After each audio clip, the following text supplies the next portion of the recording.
शुरू करते हैं।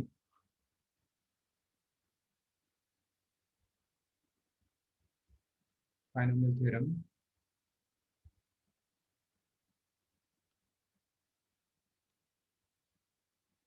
ओके, इसमें सबसे पहली चीज तो terms independent of x, terms independent of x, इसकी बात हो रही है। अच्छा, टर्म्स इंडिपेंडेंट ऑफ एक्स इसकी बात हो रही है। और एक क्वेश्चन से शुरू करते हैं, एक्सरसाइज का ही।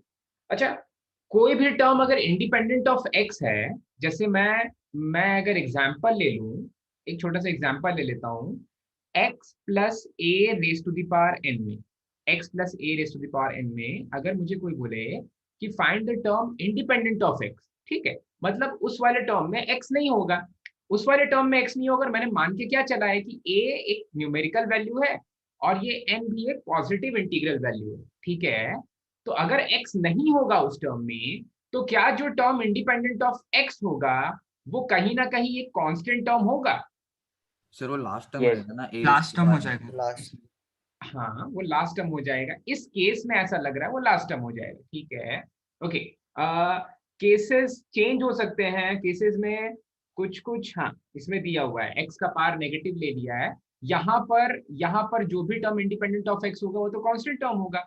वो कांस्टेंट टर्म क्या हो जाएगा इस केस में?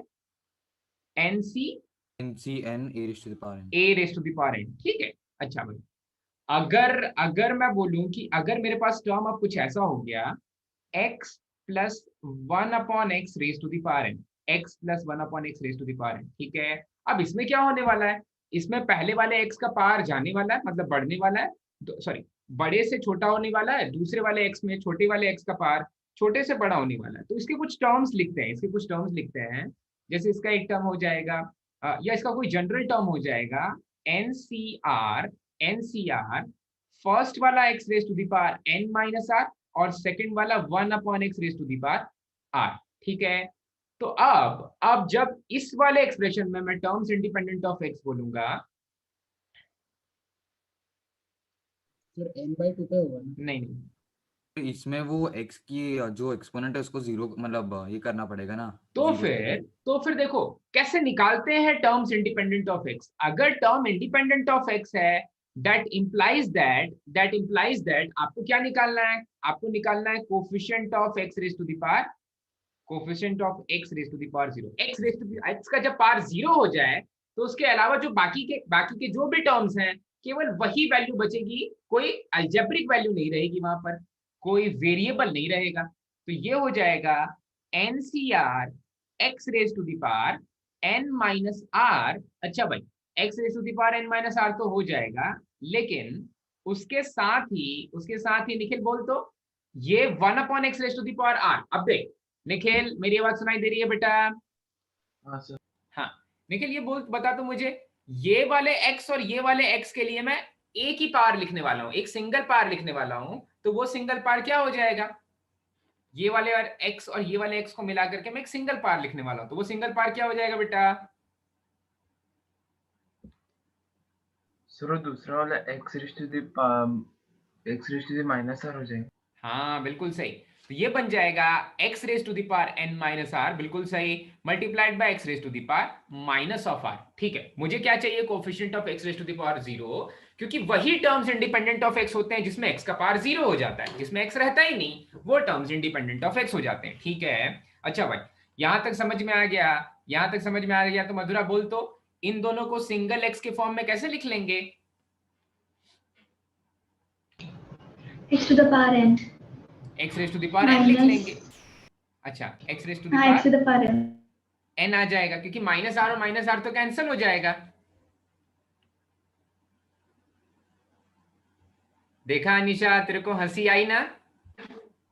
तेरे को हंसी आई ना? इसीलिए किया था मैंने ये, थोड़ा सा आप लोग हंस लो, ठीक है। तो ये हो जाएगा x raise to the power n minus two R, ठीक है। आप लोग प्लीज पहले के जो स्टार्टिंग के लेक्चर्स मैंने लिए थे वो सारे के सारे मेरे हिसाब से वेस्ट हो गए, ठीक है, क्योंकि जो टारगेटेड बच्चों के लिए लिए थे उन्होंने कभी पढ़ा ही नहीं। ठीक है, ये बहुत सिंपल सी चीज है, शायद क्लास 8th या 7th में सिखाई जाती है कि एक्सपोनेंट्स ऐड हो जाते हैं। तो -r प्लस -r हो जाएगा आपका -2r। ठीक है, -2r हो जाएगा। ओके, अब आपको क्या करना है, आपको तो कोफिशिएंट ऑफ पार्ट्स, मेरी बात समझ में आ रही है ना बेटा? हाँ सर। तेरे को भी किसी के ऊपर हंसी आई थी क्या? नहीं नहीं आई थी? ठीक है, ऐसे किसी के ऊपर हंसना नहीं चाहिए। सुज्ञान कहाँ है? सुज्ञान, तुझे हंसी आई थी क्या? नहीं सर। नहीं आई थी। सानिका, तुझे हंसी आई थी क्या? No sir. नहीं आई थी। अब प्रज्वल नहीं आया क्या? अदु, तुझे हंसी आई थी क्या? नहीं सर। अगर उस तरफ अनिरुद्ध रहता तो तुझे हंसी आती? बिल्कुल। काफी दुश्मनी है भाई। ठीक है भाई। सो x का पार 0 होने वाला है, मतलब n-2r की वैल्यू, मतलब n-2r की वैल्यू 0 बनने वाली है। तो r की वैल्यू हो जाएगी n/2, r की वैल्यू हो जाएगी n/2। ठीक है, अब जब r की वैल्यू n/2 हो जा रही है तो x का तो कोई टर्म बचने वाला ही नहीं है। तो जो टर्म बचेगा, जो मेरा कांस्टेंट टर्म होगा, वो हो जाएगा केवल n/2। चमकी क्या चीज? Yes sir. अच्छा Yes. अच्छा, अब हमें सुज्ञान Yes, sir. बताएगा। सुज्ञान, अगर बेटा मैं n की, देखो n तो यहां पर कोई भी पॉजिटिव इंटीजर लेके चल रहा था, अगर मैं n की वैल्यू 5 ले लूं, तो सुज्ञान ऐसा कोई भी टर्म होगा क्या जो इंडिपेंडेंट ऑफ x हो? No sir. नहीं होगा। अच्छा, कोई और भाई? अथर्व, अगर n की वैल्यू 5 है तो क्या कोई ऐसा टर्म होगा जो इंडिपेंडेंट ऑफ x हो? सर नहीं होगा ना, वो r 5.2 आ रहा है। हाँ, क्योंकि r की वैल्यू क्या आ जाएगी उस केस में? r की वैल्यू आ जाएगी 2.5। हाँ, r हमेशा एक इंटीग्रल, एक पॉजिटिव इंटीग्रल वैल्यू लेना चाहिए, क्योंकि r तो एक पोजीशन का नाम है और पोजीशन कभी भी डेसिमल में नहीं आनी चाहिए। ठीक है, तो चमकी चीज भाई एकदम अच्छे से समझ में आ गया। टर्म इंडिपेंडेंट ऑफ x कैसे Yes, निकालते sir. हैं? जिस तरह हम टर्म इंडिपेंडेंट ऑफ x निकालते हैं, उसी तरह coefficient of x raise to the power r भी किसी बाइनोमियल एक्सपेंशन में निकालते हैं। ठीक है, तो टर्म इंडिपेंडेंट ऑफ x, और इसी के साथ हम समझ लेंगे कोफिशिएंट। सर अभी वो एक्सपोनेंट को वो जो पूछे उसमें से इक्वेट कर देंगे। हाँ, कोफिशिएंट और ऑफ आगे x raise to the power r अगर पूछेगा, बिल्कुल सही। तो क्या करना है, पहले 0 से इक्वेट कर दे रहे थे, अब r से इक्वेट कर देंगे। ठीक है, तो जो भी x का इफेक्टिव पावर होता है, equate the effective power of x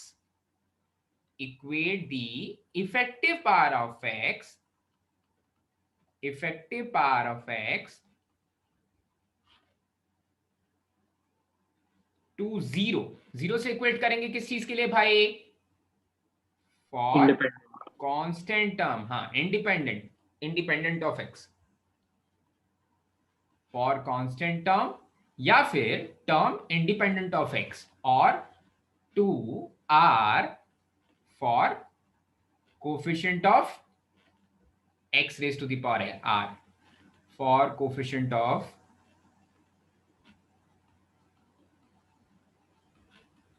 x raise to the power r। ठीक है, तो इसमें किसी को कोई भी डाउट है भाई? बहुत आसान सी, बहुत सिंपल सी चीज है, बहुत ही सिंपल सी चीज है। ठीक है, बहुत ही सिंपल सी चीज है। मैं तो मानता भी नहीं हूं कि ये वाली चीज लिखनी चाहिए थी, हमें तो डायरेक्टली क्वेश्चन सॉल्व करना चाहिए थे, क्वेश्चंस सॉल्व करने चाहिए थे, उसी से चीजें अपने आप क्लियर हो जाएंगी। ठीक है, सभी अपने वीडियोस ऑन कर लो, अगर पॉसिबल हो तो। अगर किसी की आंखों में प्रॉब्लम है, ज्यादा नंबर ऑफ क्लासेस हैं, तो आप ऑफ भी कर सकते हो, चलेगा।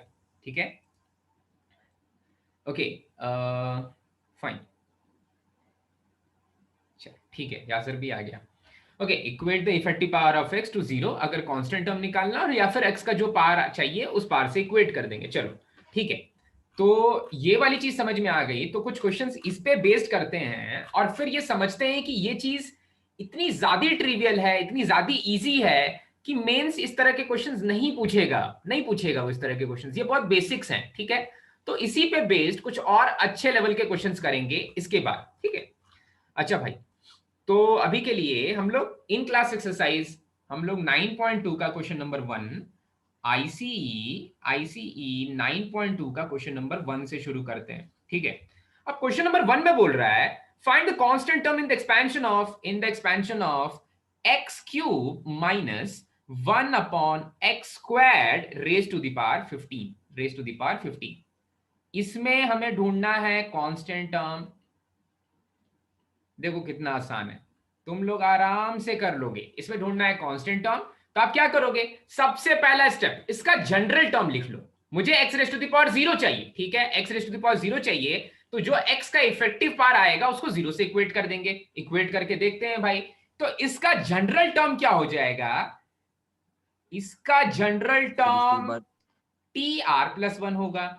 tr+1 हो जाएगा 15cr, बोला था 15cr x cube raise to the power 15 minus r 15 minus r, very good, multiplied by x raised to the power minus 2r multiplied by minus of x raised to the power minus of 2 raised to the power r, ठीक है।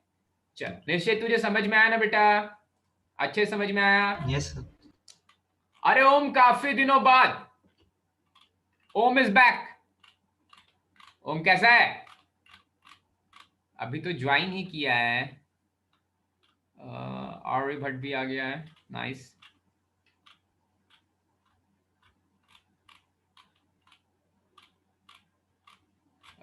जिसको एक और को मैं खोज रहा हूं,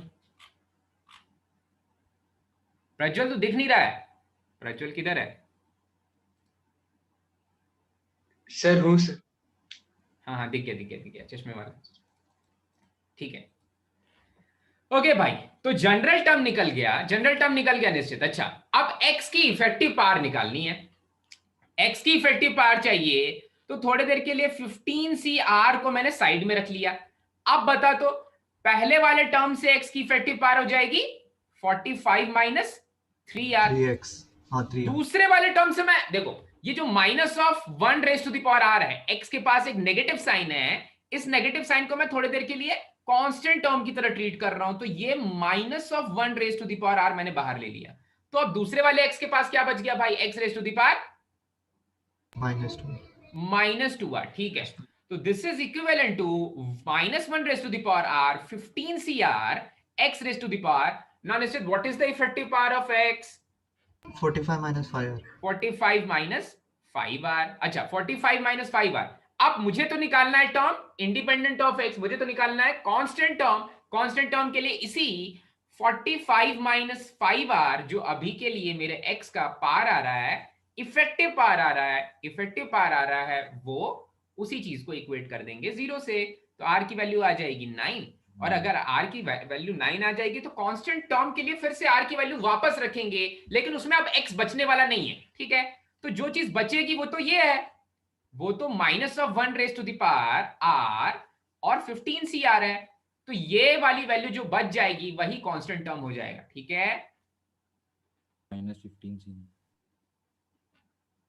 कांस्टेंट टर्म के लिए r की वैल्यू वापस रख दो, पर भूल जाओ कि x एग्जिस्ट करता है, तो वो हो जाएगा -1 raise to the power 9 15c9, that is minus of 15c9 या 15c6, ठीक है। चमका भाई, बढ़ जाए आगे। आसान क्वेश्चंस हैं, आसान क्वेश्चंस हैं, बहुत ट्रिवियल क्वेश्चंस हैं। अब थोड़ा सा जल्दी करेंगे क्योंकि आपको समझ में आने लग गया है। अच्छा, दूसरा वाला क्वेश्चन इन क्लास एक्सरसाइज का। हाँ बेटा। सर हम tr+1 टर्म निकाल रहे हैं ना यहाँ पे। हाँ, तो तो वो वहां पर 10 r की जगह पर r+1 लिखना पड़ेगा क्या? सर r यहाँ पे 9 आया है ना हमारा, तो हम कौन सा टर्म कंसिडर करेंगे?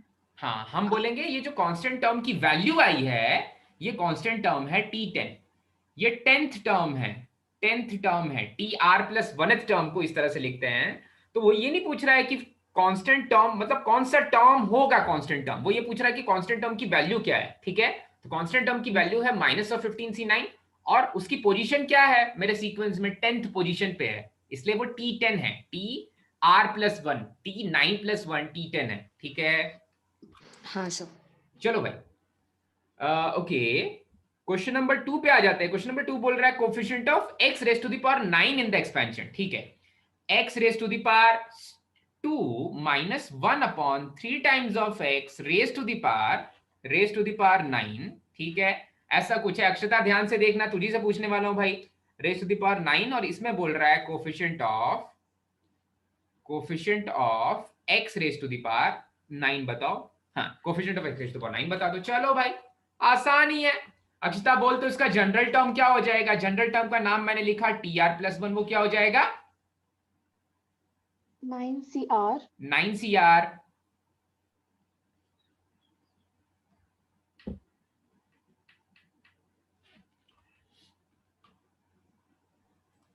x square x 9 square raise x square whole raised to 9 minus r raised to the power 9 minus r multiplied by minus 3x raised to minus 9. minus 3x raised to the power minus of 9।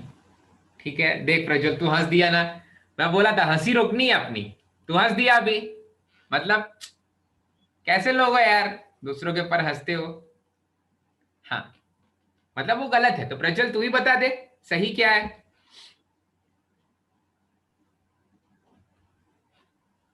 Sir 1/3 x raised to -1। हाँ, -1/3 x raise to the power -1 raise to the power r। ठीक है, part थोड़ा मुश्किल लग रहा है ना? Part तुझे मुश्किल लगा क्या? ये कुछ नहीं है तेरे लिए। हाँ, काफी आसान है। अच्छा, ठीक है। अथर्व, हाँ सर। तुझे लोगों के ऊपर हंसी आती है? नहीं सर। नहीं आती है, ठीक है, कोई बात। काफी अच्छे कोमल स्वभाव के हो यार तुम लोग। मेरे को हंसी आ जाती है जब तुम लोग कुछ ऐसी गलतियां करते हो तो। ठीक है, सो अब इफेक्टिव पावर ऑफ एक्स निकालेंगे, लेकिन उसके पहले जो कांस्टेंट टर्म है ना थर्व, उसको बाहर ले लेते हैं, कांस्टेंट टर्म को बाहर ले लेते हैं। ठीक है, तो देखो 9CR बनेगा मेरा कांस्टेंट टर्म, मतलब कि जो free from powers of x है। ठीक है, free from powers of x है, तो 9CR को बाहर लिया और -1/3 raise to the power r इसको बाहर ले लिया। अब जो इफेक्टिव पावर ऑफ एक्स है जल्दी से बता दे तो हमें इफेक्टिव पावर ऑफ एक्स क्या बन गया यहाँ पर? 18 - 3r सर। हाँ, 18 - 2r - r। और इसी चीज की वैल्यू, ये जो x का पावर है यही बोल रहा है कि x raise to the power 9 बन जाए, ये 9 बन जाए, तो मैं बोलूंगा 18 - 3r की वैल्यू 9 के बराबर हो जाए, मतलब 3r की वैल्यू 9 के बराबर और r की वैल्यू 3 के बराबर। ठीक है, तो श्रेया अगर r की वैल्यू 3 है तो कौन सा टर्म है वो जो x raise to the power 9 का आउटपुट देने वाला है? वो कौन सा टर्म होगा बता दो। सो फोर्थ टर्म होगा। ठीक है, सो t ऑफ 3 + 1 मतलब t ऑफ 4 ये टर्म होगा। ये वाले 3 को देखोगे और उसमें x का पावर 9 तो ऑलरेडी आने वाला, तो उसके लिए तो सॉल्व ही नहीं करेंगे, केवल कांस्टेंट टर्म के लिए सॉल्व करेंगे। ये वाला जो कांस्टेंट टर्म है इसमें इसके लिए सॉल्व करेंगे, तो r की वैल्यू तो 3 है, मतलब ये बन जाएगा मेरा 9C3 - 1/3 raise to the power 3। ठीक है, ऐसा हो जाएगा। बढ़ जाते हैं आगे, आसान क्वेश्चन। नेक्स्ट वाले क्वेश्चन पे आते हैं। क्वेश्चन नंबर 3, इजी से क्वेश्चन है भाई, बच्चों वाले क्वेश्चन हैं, तुरंत हो जाएंगे सॉल्व। हाँ भाई, अब मुझे चाहिए 1 + 3x + 3x² + x cube raise to the power 20 में coefficient of x raise to the power 20। ठीक है, coefficient of x raise to the power 20। ठीक है, ये चीज चाहिए। और दीक्षा को पता है कि ये जो अंदर में लिखा हुआ मसाला है इसको बाइनोमियल के फॉर्म में कैसे कन्वर्ट कर लिया जाए, क्योंकि दीक्षा बोलती है कि सर हमने तो बाइनोमियल थ्योरम पढ़ा है भाई, 2 टर्म्स का एक्सपेंशन, और यहां पर तो 4 टर्म्स दिख रहे हैं, तो क्या कर लें दीक्षा इसको? ये कुछ देखा सा सुनेला लगता है क्या? सर वो पास्कल ट्रायंगल का थर्ड रो आता है। दीक्षा की आवाज का अचानक से एम्पलीट्यूड कैसे ज्यादा हो गया? ठीक है, आप लोग एक दूसरे के लिए खड़े हो रहे हो, तो अब मैं देखो अवधूत का आंसर आया तो मैं अनिरुद्ध से एक बार पूछ ही लेता हूं भाई। अनिरुद्ध बताइए 1 + 3x + 3x² + 3 + x³ ये किसके बराबर है? मैं इसको 2 टर्म्स के फॉर्म में कन्वर्ट करना चाहता हूं। ठीक है, थोड़ा मुश्किल है, मैं मानता हूं थोड़ा टफ है, ये एडवांस लेवल का क्वेश्चन है ये, पर फिर भी आप कर सकते हो। मन में है विश्वास, पूरा है विश्वास, हम होंगे कामयाब एक दिन। ठीक है, तो अनिरुद्ध बोल तो, ये 1 + 3x + 3x² + x³ क्या हो सकता है बेटा? कोई बात नहीं, ट्राई करो। नहीं समझ में आ रहा है, कोई बात नहीं, कोई बात नहीं। स्वामिनी मैं तुझसे पूछ नहीं रहा हूं, मैं तुझसे नहीं पूछ रहा हूं, नहीं पूछ रहा हूं। ये मुझे पता है तुझे आता है। वृंदा बोल दे तो बेटा, ये 1 + 3x + 3x² + x³ क्या है? दो टर्म्स के फॉर्म में कन्वर्ट करना बहुत बड़ा चैलेंज है, सीधा MIT में आएगा ये क्वेश्चन। ठीक है, क्या है वृंदा? ये दो टर्म को एक टर्म दो टर्म को एक टर्म मान लेंगे। Rishikesh, same bench, we are on the same page now. चश्मा चश्मा, हाँ बको। +1 का क्यूब है। हाँ भाई, ये 1 + x का होल क्यूब या x + 1 का। अब देखो थोड़ा सा ये भी मुश्किल है, अब 1 + x का क्यूब लोगे या x + 1 का क्यूब लोगे? ये One थोड़ा plus सा x. दोनों से सेम ही आएगा। सर दोनों वो सेम है। कोएफिशिएंट्स में अच्छा, आएगा, अच्छा, वो तो अच्छा। Sir, but if you want it in this order, then you have to take 1 + x. अच्छा ठीक है, चलो भाई, आयुष ने बोला 1 + x का होल क्यूब लेने के लिए, तो वही ले लेते हैं। And this whole thing raise to the power 20। अब समझो आयुष ने ये वाली चीज कैसे कंक्लूड की, इसके निष्कर्ष पर कैसे पहुंचा आयुष। ये 1 + x का होल क्यूब लोगे ना, तो देखो 1 + x का पावर n कैसे एक्सपैंड करता है भाई? 1 + x + x² ऐसे जाता है, और nc0 nc1 nc2 ऐसा आ जाता है उसके साथ, इसलिए आयुष ने ये वाली चीज चुनी। ठीक है आयुष, मैं सही हूं? Yes, sir. हाँ, Sir, तो एक ये का बन जाएगा, ये हो जाएगा 1 + x raise to the power, हाँ एक एक का increase, 1 + x raise to the power 60, और 1 + x raise to the power 60 में यहां पर तो डायरेक्ट खेल सकते हैं। 1 + x raise to the power 60 में x raise to the power 20 का जो कोफिशिएंट होगा, यहां पर मैंने कोफिशिएंट नहीं लिखा भाई, ई भी रहेगा कोफिशिएंट में। कोफिशिएंट की स्पेलिंग भी बहुत इंपॉर्टेंट है। कोफिशिएंट में coefficient of x raise to the power 20 के लिए आपका जो लोअर बाइनोमियल कोफिशिएंट है वो 20 होना चाहिए, और अपर बाइनोमियल कोफिशिएंट 60 रहना चाहिए as it is. So 60C20 ये आ जाएगा आपका। कोफिशिएंट ही पूछा है ना? हाँ कोफिशिएंट ही पूछा है भाई। ठीक है, काफी एक लाइन का प्रश्न, बिल्कुल सीईटी लेवल का। सीईटी लेवल में अच्छे क्वेश्चन आते हैं भाई, कल देख लिया होगा आपने, तो बोर्ड्स लेवल का क्वेश्चन। ठीक है, अब आ जाते हैं क्वेश्चन नंबर 4 पे। क्वेश्चन नंबर 4 पे आ जाते हैं। क्वेश्चन नंबर 4 है, if the fourth term in the expansion of px plus 1/x raised to the power px plus 1/x raised to the power m is 5/2, तो इसका फोर्थ टर्म मतलब t4, इसका t4 की value है 5/2 for all x belongs to r। x की value कुछ भी रखो, इसको फॉर ऑल बोलते हैं। जो लोग नए ज्वाइन किए हैं इसको फॉर ऑल बोलते हैं, for all x belongs to r, then find the value of p। ठीक है, तो क्या कॉन्सेप्ट लगेगा सुज्ञान? सर कांस्टेंट टर्म है ये सुज्ञान की आवाज अथर्व जैसे क्यों लगने लग गई मुझे? रुक जा सुज्ञान, अथर्व को बोलने दे। अब अथर्व बोल दे बेटा। सर वो इंडिपेंडेंट ऑफ x टर्म है ना, वो t4 independent of x, t4 का वैल्यू है 5/2, t4 इंडिपेंडेंट ऑफ x है। हाँ यही कॉन्सेप्ट लगने वाला है अवधूत। क्या तू भी यही बोलने वाला? सॉरी सुज्ञान, रुक जा अवधूत रुक जा। सुज्ञान तू भी यही बोलने वाला था? Yes, sir. हाँ ठीक है, तो t4 जो कि t ऑफ 3 + 1 है, जिसका एक्सपैंड, इस टर्म की वैल्यू क्या होगी यार? हाँ भाई,